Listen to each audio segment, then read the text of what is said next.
Ayan, bali natapos ko ng aking stock bat. Ayan, Artemis M22 design. Ayan siya. Ayan. Binatasan ko na din. Tapos nilagyan ko siya ng rubber sa likod. Ayan, gawa-gawa lang din. Tornilyo, isang tornilyo. Bale, dito pa tatapat yung tornilyo. Ayan.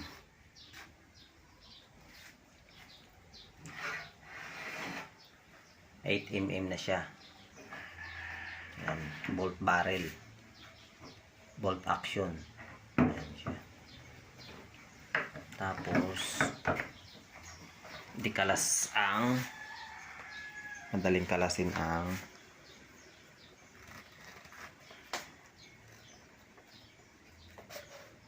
ayan. May lock siya. Ayan ang lock niya. Laging nasa top. Kasi yung hose nito, pa-eskwala nasa taas. Dito na nakatapat. Para hindi siya makahigop ng liquid. Hindi makabuga. Kailangan yung parang hangin lang ang lalabas dun. Ayan. Siya, may lock na siya dito. Iniikot lang siya. Ayan. So, ayan. Ang kay paring Rene Galios. Ayan. Bali,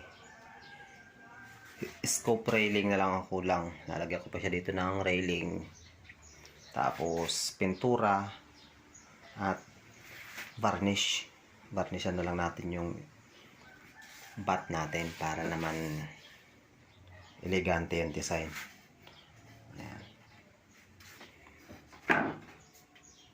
Pinahaba ko na yung gas tank nya. Ginawa ko ng 4 inch para madaling pindutin. Ayan. Pag naipasok ng ganyan, iikot lang. Ayan, lock na siya. Madali na siyang pindutin. Tatry natin. Ipaputok. Ayan. Exhaust. Intake.